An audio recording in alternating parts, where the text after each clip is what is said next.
Le Maroc est l'adversaire idéal pour les Bleus. Il a une mine pour convaincre, c'est le président Martel. Alors je vais commencer par le côté qui est un peu négatif, à dire le Maroc c'est la révélation, c'est une équipe qui a notamment un état d'esprit absolument fabuleux, managé par un coach qui les a emmenés, qui les fait grimper au mur. Ça c'est le côté qui est un peu négatif pour l'équipe de France, mais c'est quand même l'adversaire idéal. L'adversaire idéal, pourquoi?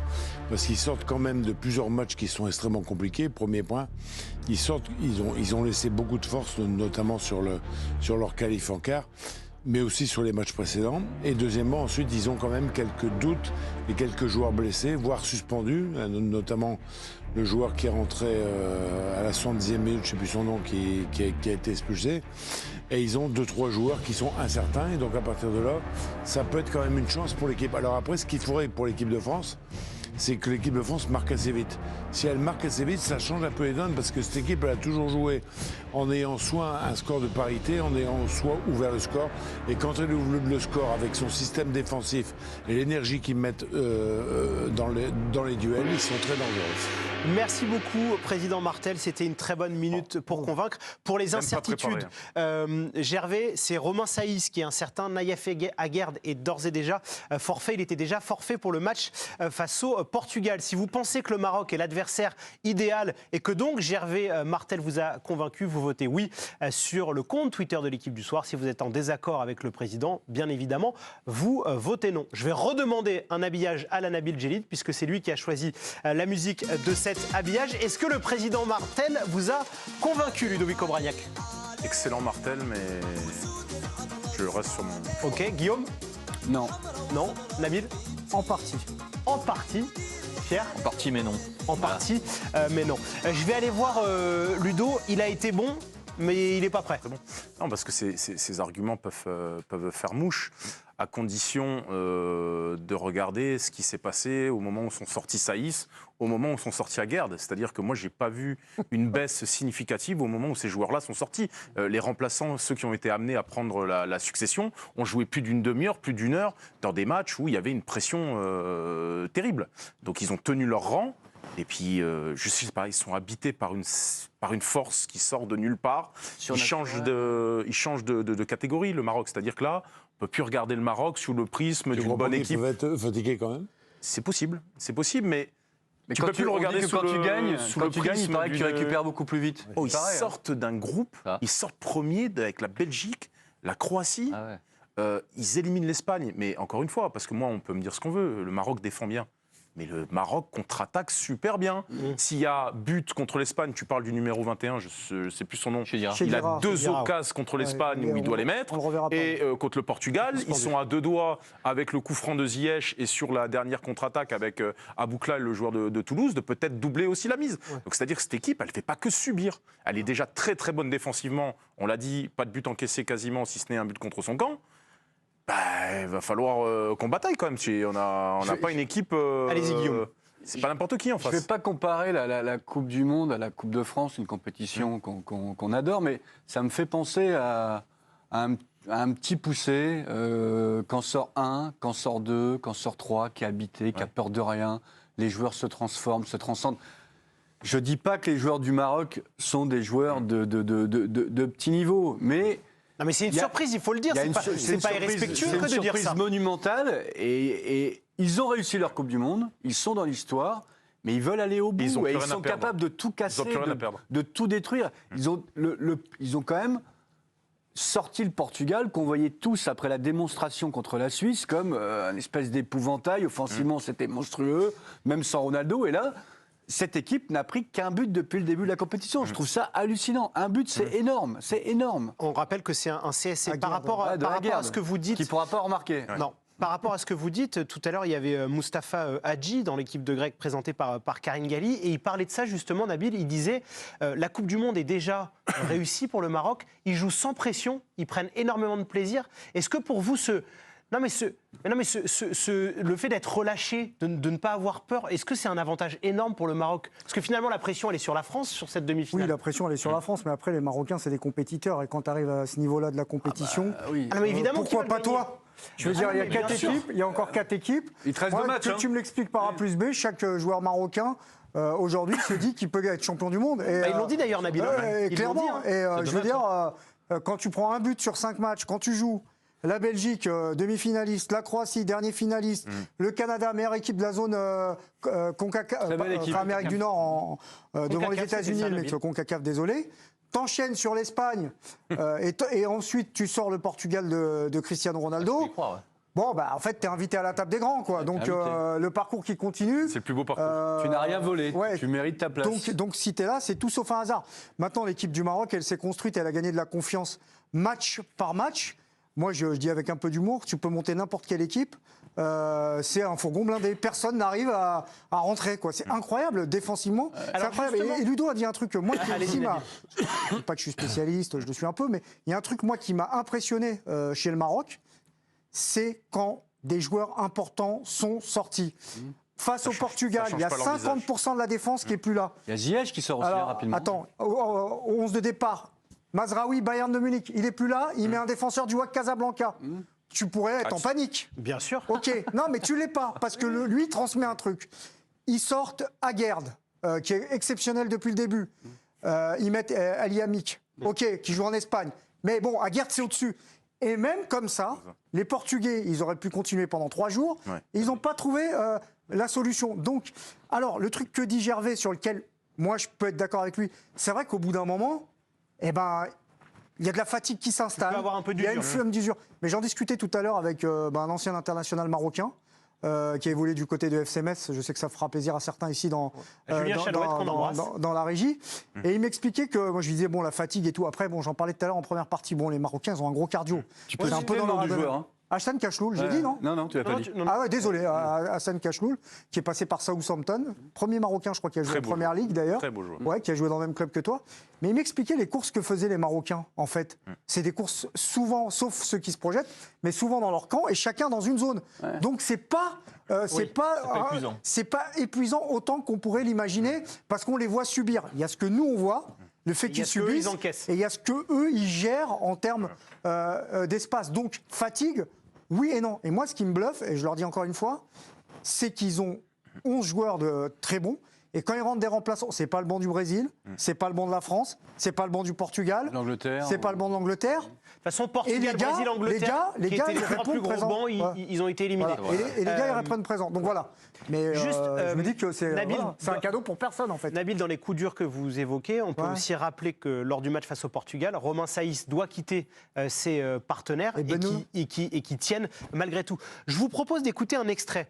C'est Mustapha Hadji, je le disais, il était invité tout à l'heure de l'émission de Karine Galli, et justement, il comparait l'Espagne, le Portugal et la France, et il estime que ça sera beaucoup plus difficile pour les Marocains, notamment à cause de Dembélé et Mbappé. On l'écoute.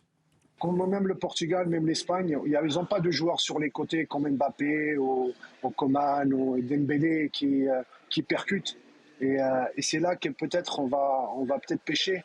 Mais j'espère que les garçons, physiquement, ils vont récupérer.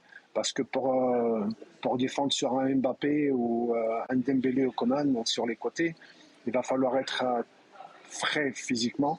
Et j'espère que Aguerd et Seyss et Mazraoui pourront être de la partie, parce qu'il faut avoir contre une équipe de France, contre les champions du monde, il faut avoir son effectif à 100% pour ne pas passer à côté. Excellent, évidemment, Hadji. Déjà, c'était un immense joueur, formidable. Ballon d'or africain. Non, mais analyse parfaite. Hein. Oui, je pourrais juste ajouter quelque chose. Vas-y. En fait, moi, c'est très juste ce que vous dites. Mais moi, j'essaie de répondre à la question tout simplement. Quoi. Oui, est-ce l'adversaire idéal? Est-ce que vous auriez dit, très honnêtement, tous, que c'était mieux de jouer la Croatie ou c'est mieux de jouer l'Argentine? Non, mais c'est pas ça. Mais non, mais si, mais t'entends déjà la petite musique, la France ultra favorite, qui va marcher sur le Maroc. Le Maroc est fatigué, le Maroc a des blessés. Tu entends cette petite musique en France déjà là. Parce que c'est le match piège par excellence, quasiment. C'est le match que tu n'as pas le droit de perdre. Si tu perds en demi-finale contre le Maroc, même si on a un respect immense pour ce qu'a fait le Maroc, tu peux être sûr que les commentaires derrière, ils changent. C'est un échec. C'est pas un fiasco, mais c'est un échec. Ah, mais c'est vécu comme ça, après.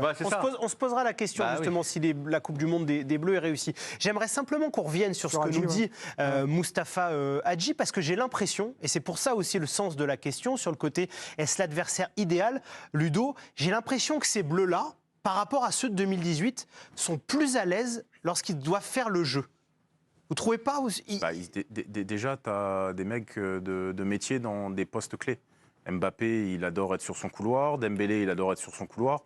Et il y a une chose que les autres adversaires du Maroc n'ont pas, un 9 de métier. C'est Giroud, en fait, qui fait toute la différence dans ce système-là. Ouais. L'Espagne a joué sans 9, donc ils ont tourné autour du pot pendant longtemps sans jamais trouver quelque chose à l'intérieur. Le Portugal, vous pouvez me dire ce que vous voulez, Ramos, c'est pas vraiment le 9 de surface, c'est plutôt le 9 qui aime bien participer au jeu. Il a du volume. Ronaldo est rentré un peu tard, à mon sens. Je pense que s'il avait commencé le match, peut-être que le Portugal serait passé. Peut-être que le Portugal serait passé. Mais nous, on a cet homme qui va mettre le bordel dans leur défense. C'est-à-dire qui va aller au charbon, ouais. Qui va aller au charbon. T'as pas dit le souk. Oui, j'aurais pu, ça aurait été pas mal. Et en plus, on a Griezmann de loin. Ouais. C'est-à-dire qu'on a en plus la capacité avec Griezmann de mettre des ballons par-dessus. Et comme on le fait bien depuis ce début de Coupe du Monde, maintenant on arrive sur la fin, mais on diversifie vachement le jeu. On passe sur les côtés, on met des centres, on essaye de piquer à l'intérieur. On diversifie vachement nos attaques. Donc, je pense que c'est ça la clé, c'est Giroud en fait, c'est d'avoir un 9 contre le Maroc. On va aller voir Romain Aran qui est en direct de Doha. Il va nous dire, il suit l'équipe de France aux côtés de Bertrand Latour et de Sébastien Tarago. N'oublie pas Amine Zaouia qui le met bien évidemment en lumière, qui est derrière la caméra. Comment les Bleus préparent ce match face au Maroc? Évidemment, on va le répéter, on a un immense respect pour cette nation marocaine, mais c'est vrai que ce n'est pas le Brésil, que ce n'est pas l'Argentine, et donc que fatalement, c'est un invité un petit peu surprise du dernier carré. Bien sûr que c'est un invité surprise dans le dernier carré, enfin en tout cas pas tout à fait pour Didier Deschamps, puisque la première question qui lui a été posée en conférence de presse après le quart de finale face à l'Angleterre, c'était justement une question par rapport à cette demi-finale et par rapport à cette équipe du Maroc. Et il a dit s'ils en sont là après tout ce qu'ils ont fait, ce n'est plus une surprise, et je peux vous assurer que le staff prend extrêmement au sérieux cette équipe et la préparation de ce match. Ce n'est pas impensif de le dire réellement, ils font extrêmement attention, ils se méfient de cette équipe. J'en parlais aussi pendant la première partie à la jurisprudence France-Suisse. Cette équipe-là a trop d'expérience pour prendre à la légère ce genre de rencontre, mais voilà, tout est fait dans la préparation pour bien préparer ce match. Et Jules Koundé par exemple, qui était en conférence de presse tout à l'heure, il a parlé du Maroc d'une façon extrêmement précise aussi, preuve que le sujet a été très bien travaillé en amont. Donc voilà, l'équipe de France a les armes et sera évidemment favorite de cette demi-finale, mais à aucun moment cette équipe de France ne sous-estime l'équipe marocaine. Pour rebondir sur vos propos, Romain, qui sont excellents, je vous propose d'écouter un des principaux intéressés, c'est Raphaël Varane qui s'exprime là-dessus. Je pense qu'on a assez d'expérience dans l'équipe pour pas justement tomber dans ce piège-là. On sait que si le Maroc est à ce niveau-là de la compétition, c'est pas un hasard. C'est une équipe qui défend très très très bien. Ça sera un match extrêmement difficile. C'est aussi à nous, les joueurs d'expérience, de préparer tout le monde pour une autre bataille, parce que ce qui nous attend, ça va être très très compliqué. Surtout pas tomber dans la facilité. C'est une demi-finale de Coupe du Monde, donc voilà, il faudra se donner à fond et batailler jusqu'au bout, parce que une place en finale, ça se mérite, et il va falloir être très très bon. Comment vous les prenez, ces déclarations de Raphaël Varane, Guillaume? Parce qu'on est quand même en demi-finale de Coupe du Monde. Ça parle de... C'est vrai qu'il y a les mots facilité. Ils ont été élevés au sein de Didier Deschamps, tous ces enfants. Non mais c'est vrai. C'est le discours de Didier Deschamps. Il sait, depuis le coup de sifflet final contre l'Angleterre, où c'est ce qu'il leur dit. Attention, on est en demi-finale, il n'y a pas de petites équipes en demi-finale. Et il a raison. C'est un discours qu'on peut juger bateau, inintéressant possible, mais c'est la vérité. Tu es en demi-finale, les 4 qui sont en demi-finale, ils méritent leur place.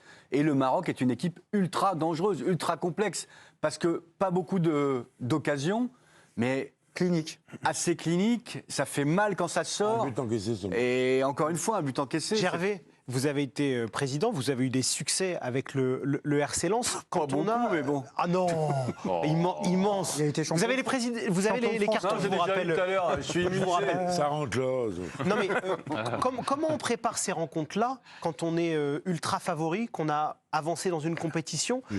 Est-ce que vous, il y avait quelque chose de particulier dans les vestiaires? Justement, c'est ce que vient de dire Guillaume, c'est qu'aujourd'hui, il y a un discours tout de suite, c'est de dire aux joueurs de ne pas s'emballer, quoi.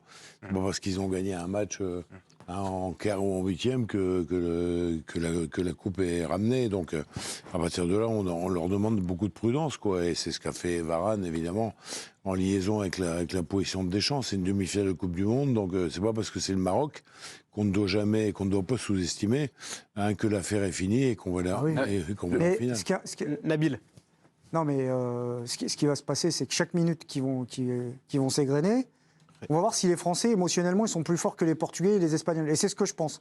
Parce que les Portugais, quand vous regardez le match, ils ne savent pas quoi faire en première mi-temps. Ils ne savent pas s'il faut y aller, ils ne savent pas s'il ne faut pas y aller. Ils n'ont pas d'appui dans la surface de réparation. Bravo. Et mais après, pour faire un peu une synthèse, pas molle, du coup, en gros, le CV du Maroc, oui, c'est pas le CV du Brésil, de l'Allemagne, mais le contenu, il peut effrayer psychologiquement toutes les équipes qui croisent. D'accord. Parfait résumé. Félicitations, Gervais Martel, vous avez convaincu la France et c'est mérité. Et juste une chose. S'il y a but d'entrée de jeu, je peux te dire que ça va dérouler. Non, ils ont jamais pour conclure, Guillaume, parce qu'il faut qu'on avance. Le discours de Koundé aussi, on a insisté sur Varane, mais Koundé déjà, vous avez vu un peu la connaissance parfaite du jeu des Marocains qu'il a déjà, la manière dont les Marocains coulissent, c'est très précis. Donc déjà, les mecs, ils sont rentrés dans le match, les vidéos. Vous savez comment ça se passe, elles circulent, elles passent sur les télés des joueurs. Enfin, quand tu vois Koundé, l'analyse de Koundé, il connaît le jeu des. Pour aller dans votre sens, Guillaume, là on vous a montré les extraits, mais tout au long de la conférence de presse, que ce soit Varane et Koundé, ont été dithyrambiques sur la sélection nationale du Maroc. C'était hier, c'était diffusé dans l'équipe de Greg, on en a aussi parlé dans l'équipe du soir. Entretien exclusif de Noël Le Graët, qui a été interrogé par Sébastien Tarago, et on parle notamment des objectifs de l'équipe de France dans cette Coupe du Monde. On l'écoute, le président de la 3F. Est-ce que la Coupe du Monde est d'ores et déjà réussie? L'objectif était les demi-finales? Oui, quand on sait, c'est facile, je disais tout à l'heure à votre collègue, c'est facile dans un bureau de donner des objectifs, c'est d'être dans le dernier carré. Bon, je m'aperçois quand même qu'avec Didier, je pense que sur 5 compétitions officielles, on a été 4 fois. Et pourquoi je dis ça? Parce que notre classement FIFA, on est 2, 3, 4 ou 5, on est toujours dans les 4 premiers, à peu près. Et les compétitions officielles, comme la Coupe du Monde, donnent quand même une image réelle de la valeur de l'équipe et du pays. Voilà, entretien réalisé par Sébastien Tarago. Les images sont signées de Charlie Fort. Alors,